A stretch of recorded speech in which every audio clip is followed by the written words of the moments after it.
All right. So, in terms of entanglements with the world, I feel like there's three things. There's your actual physical needs. So, things inside of you that compel you to act. There's structural needs, which are things outside of you that compel you to act. So, your relationships, the people in your life, your job, your schedule,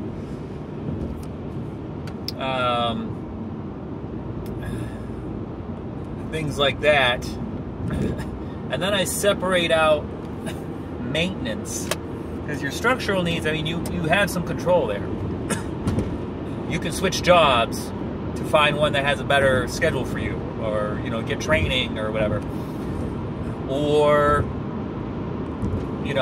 relationships. You can tell people no. I can't go there. So you can free up your schedule. You can cut out people who are eating up your time, distracting you.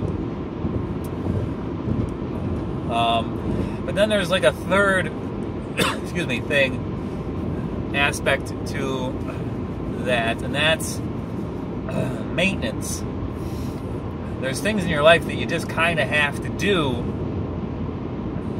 They don't necessarily harm you, but they also don't benefit you. And I'm talking about,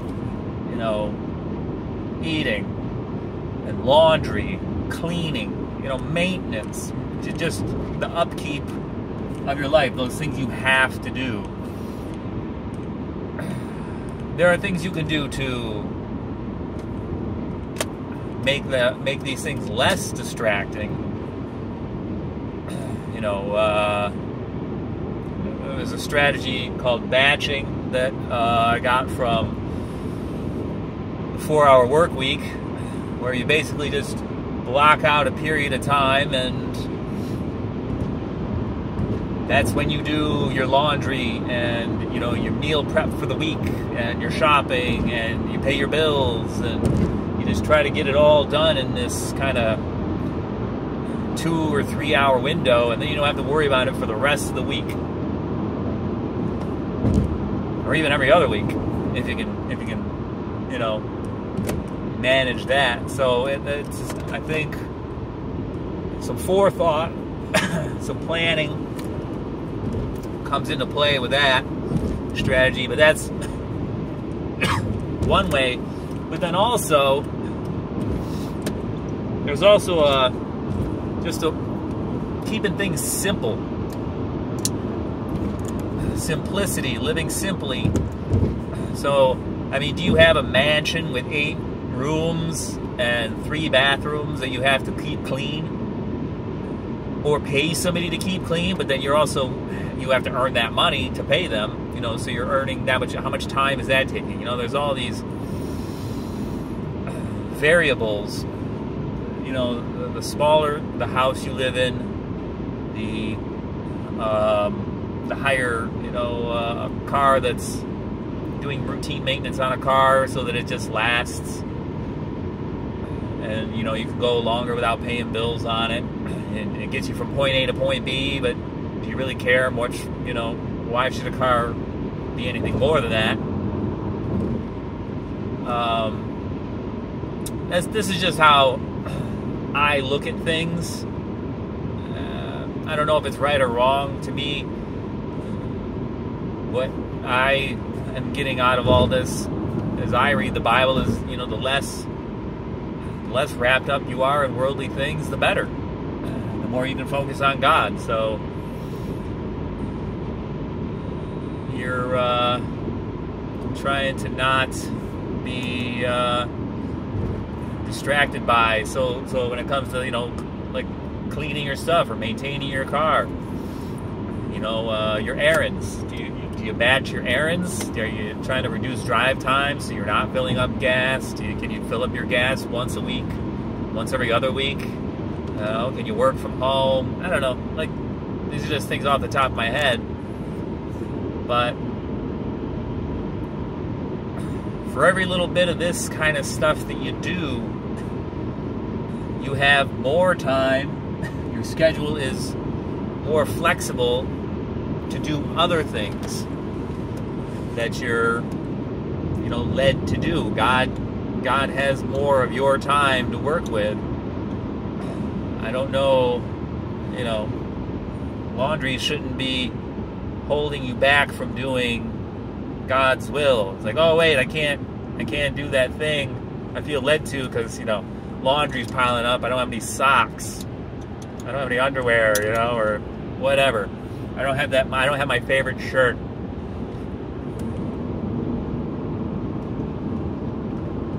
So it's just I don't know.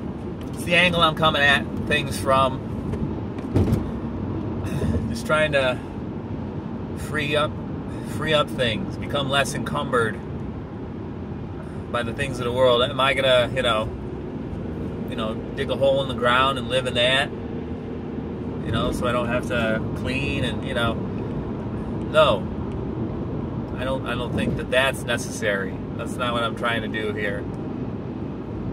But every little bit you can, why not? It's about minimums. It's not about. I think that the ascetics or ascetics.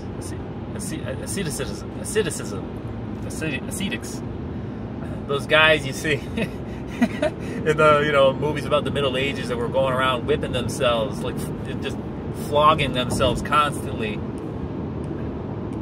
I don't think that's what God wants either, because you're still wrapped up in yourself. You're focused still on yourself. You're not focused on other people. I mean, who are you helping by flogging yourself? Who are you helping by suffering?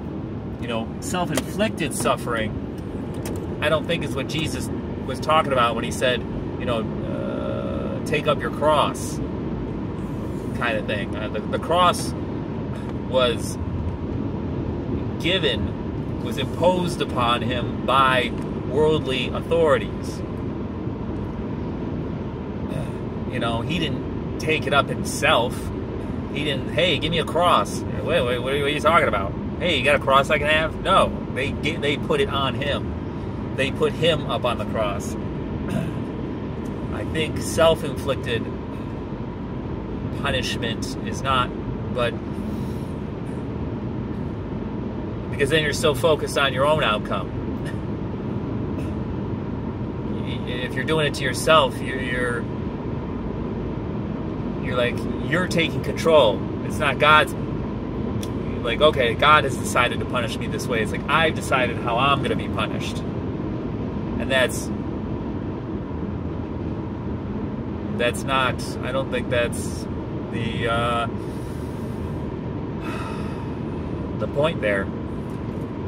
That's, I'm trying to avoid using the word hubris. But, so,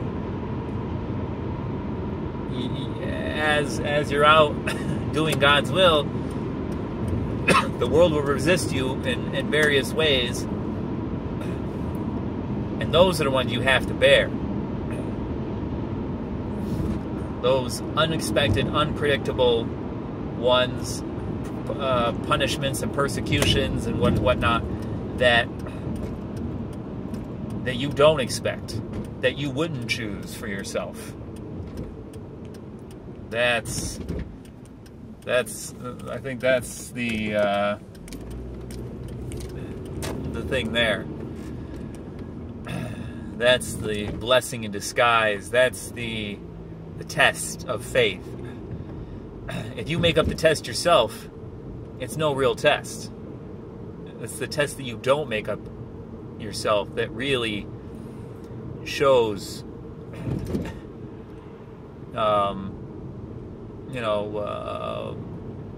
what you're capable of, what you can really do. So, when I turned the camera on, I really didn't know what I was going to talk about, but I think this has actually been very productive. Yeah, so that's bearing your cross. That's just going into the world, and it's, where's the cross going to come from? Who's going to put the cross on my back? Which cross? You can't choose it yourself.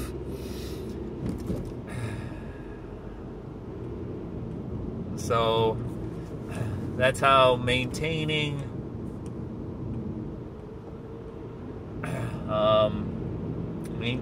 your openness. And it's like, okay, what am I supposed to do? Am I supposed to stay in and do laundry, or am I supposed to get out into the world and come across the things I'm supposed to come across?